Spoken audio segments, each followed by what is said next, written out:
तो guys C plus plus की अपनी पिछली वीडियोस में हमने scope resolution operator, type casting, reference variable, इसके अलावा header file operator, input output, काफ़ी सारी चीज़ों के बारे में बात कर चुके हैं।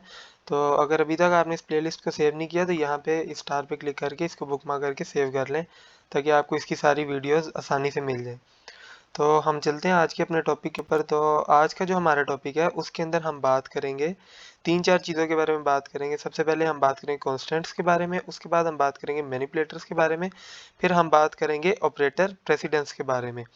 तो सबसे पहले हम शुरू करते हैं कॉन्स्टेंट्स के बारे में। मैं आपको बताता हूँ कि कॉन्स्टेंट्स क्या होते हैं।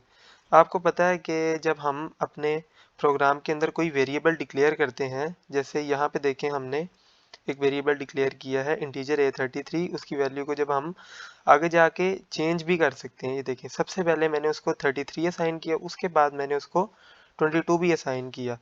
तो देखें, हम इसको रन करके देखते हैं। तो ये देखें, सबसे पहले हमारे वेरिएबल ए के पास वैल्यू थी 33, उसके बाद उसको वैल्यू मिली 22। तो इस वैल्यू को तो हम चेंज भी कर सकते हैं, लेकिन अगर हम चाहते हैं कि हम शुरू में जो वैल्यू अपने वेरिएबल को असाइन कर दें वो बाद में वो वैल्यू बिल्कुल भी चेंज ना हो सके, तो उसके लिए सी प्लस प्लस हमें एक और फीचर देता है, वो है कॉन्स्टेंट्स। जब हम अपने प्रोग्राम के अंदर एक वेरिएबल कॉन्स्टेंट कीवर्ड के साथ डिक्लेयर कर देते हैं, तो फिर हम उस वेरिएबल की वैल्यू को दोबारा चेंज नहीं कर सकते। इसके लिए मैंने ये एग्जांपल बनाई है, आप इसको देखें। देखें, सबसे पहले हमने क्या किया, इसको मैं कमेंट ही कर देता हूँ। यहाँ पे देखें, हमने कांस्टेंट कीवर्ड के साथ एक वेरिएबल डिक्लेयर किया b इज इक्वल टू 34, उसके बाद हम b की वैल्यू आउटपुट में शो की। लेकिन यहाँ पे देखें, जब मैंने इसकी दोबारा से b की वैल्यू को चेंज करने की कोशिश की है, तो अभी हम इसको रन करके देखेंगे तो हमें एरर मिलेगा। ये देखें, यहाँ पे वो कह रहा है कि assignment of read only variable b, मतलब कि b इस टाइम है ओनली रीड ओनली वेरिएबल, मतलब कि हम इसकी वैल्यू को दोबारा से चेंज नहीं कर सकते। तो ये वाले वेरिएबल उस जगह पे यूज़ होते हैं कि अगर हमने कोई वैल्यू एक दफ़ा से मतलब फिक्स कर दी है, उसको दोबारा कोई भी ना चेंज कर सके, मतलब कि रीड ओनली वेरिएबल बनाने के लिए हम कांस्टेंट कीवर्ड को यूज़ करते हैं सी प्लस प्लस के अंदर। तो ये थे हमारा कॉन्स्टेंट्स का कॉन्सेप्ट। इसके बाद हम चलते हैं अपने दूसरे टॉपिक के ऊपर, वो है मैनिपुलेटर। मैनिपुलेटर का जो मेन काम है ना, वो होता है हमारे आउटपुट को शो करने के लिए। जिस टाइम हमने अपना कोई आउटपुट शो करना होता है, उस टाइम हम इन मैनिपुलेटर्स को यूज़ करते हैं। एक हमने पहले भी मैनिपुलेटर यूज़ कर चुके हैं, काफ़ी दफ़ा यूज़ किया है, एंडल। एंडल आपको पता है कि जहाँ पे आउटपुट शो, उसके बाद नेक्स्ट लाइन में जाके हमें अगला आउटपुट शो हो। तो ये देखें, ये मैनिपुलेटर, एक और मैनिपुलेटर आज हम पढ़ेंगे, उसका नाम है सेट डब्ल्यू। लेकिन इस मैनिपुलेटर को यूज़ करने के लिए हमें एक और लाइब्रेरी ऐड करनी पड़ती है। उस लाइब्रेरी का नाम है आईओ मैनिप। हमें इस लाइब्रेरी को ऐड करना पड़ता है। लाइब्रेरी मैंने आपको बताया था पहले कि इसके अंदर फंक्शंस पड़े होते हैं, उनको हम बाद में अपने प्रोग्राम के अंदर यूज़ करते हैं। तो हमें इस सेट डब्ल्यू को यूज़ करने के लिए आईओ मैनिप वाली लाइब्रेरी को ऊपर ऐड करना पड़ेगा, ठीक है। तो आप देखिए, यहाँ पे हमने तीन वेरिएबल डिक्लेयर किए, क्यू जे एल, उसको हमने तीन वैल्यू असाइन कर दी।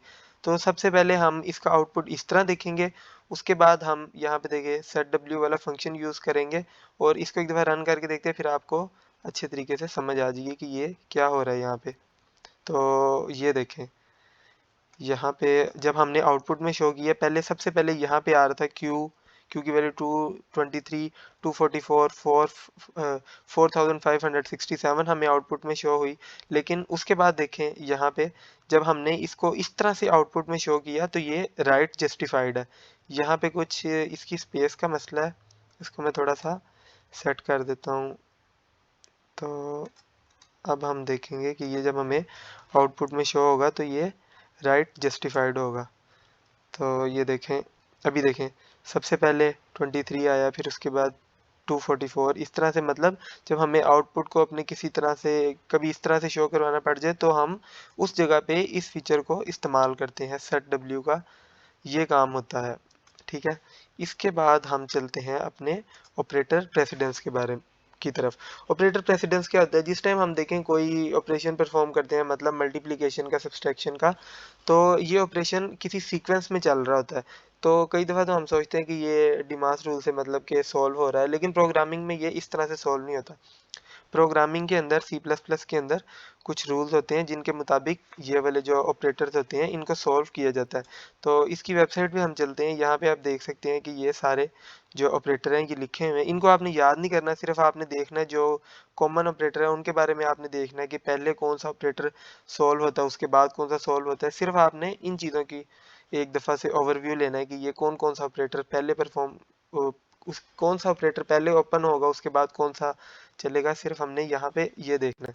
तो यहाँ पे हम चलते हैं, इन लाइंस को करते हैं अनकमेंट। देखिए यहाँ पे मैंने सबसे पहले एक वेरिएबल a डिक्लेयर किया, उसके बाद k डिक्लेयर किया, उसके बाद मैंने तीसरा वेरिएबल बनाया f, उसके अंदर मैंने आउटपुट अब ये सेव करना है इन दो को मल्टीप्लाई और ऐड करने के बाद। देखिए सबसे पहले हमारा कौन सा ऑपरेटर है, मल्टीप्लिकेशन का। तो हम यहाँ पे जाके देखते हैं किसकी प्रेसिडेंस ज़्यादा है, मल्टीप्लिकेशन वाले ऑपरेटर की प्रेसिडेंस ज़्यादा है एडिशन और इसकी निस्बत। तो हम क्या करेंगे, हम मतलब कि खुद अपने आप को समझाने के लिए इस तरह से हम लगा लेते हैं कि पहले ये वाला ऑपरेटर सॉल्व होगा, उसके बाद जो एडिशन वाला है उसकी प्रेसिडेंस कम है तो बाद में ये वाला ऑपरेटर चलेगा। इस वाली लाइन को मैं अभी कमेंट कर देता हूँ, हम इसको चला के देखते हैं। तो पहले आपका ये मतलब कि दो वैल्यूज़ मल्टीप्लाई होंगी, उसके बाद उसके अंदर एडिशन होगी। तो अब हम चलते हैं अपने नीचे वाले इस वाली जो इक्वेशन है इसको सॉल्व करके देखते हैं। अच्छा ये देखें यहाँ पे अब हमारे पास सबसे पहले क्या हो रहा है, सबसे पहले हमारे पास हो रहा है मल्टीप्लाई, उसके बाद क्या हो रहा है, एडिशन हो रही है, फिर सब्सट्रैक्शन हो रही है।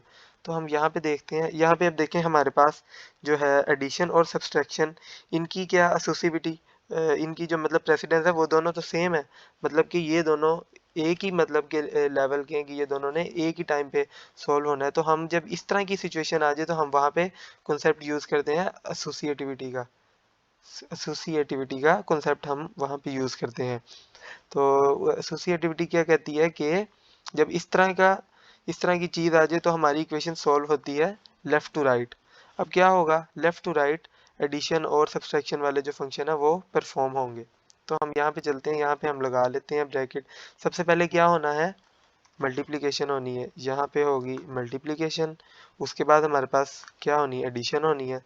तो यहाँ पे फिर हमारा एडिशन का फंक्शन परफॉर्म होगा, फिर क्या होगा, उसके बाद हमारा फंक्शन परफॉर्म होगा सब्सट्रैक्शन का, और सबसे लास्ट में हमारी क्या चीज़ सॉल्व होगी, सबसे लास्ट में दोबारा से हमारा एडिशन का फंक्शन परफॉर्म हो जाएगा। उसके बाद हमें आउटपुट शो हो जाएगा, मतलब कि जिस टाइम हम ऑपरेटर प्रेसिडेंस को यूज़ नहीं कर पाते उस जगह पे हम ऑपरेटर की जो मतलब ये ऑपरेटर्स हैं एडिशन मल्टीप्लिकेशन वाले, वहाँ पे हम एसोसिएटिविटी देखते हैं कि कौन सी एसोसिएटिविटी है इनकी, लेफ़्ट टू राइट है या राइट टू लेफ़्ट है।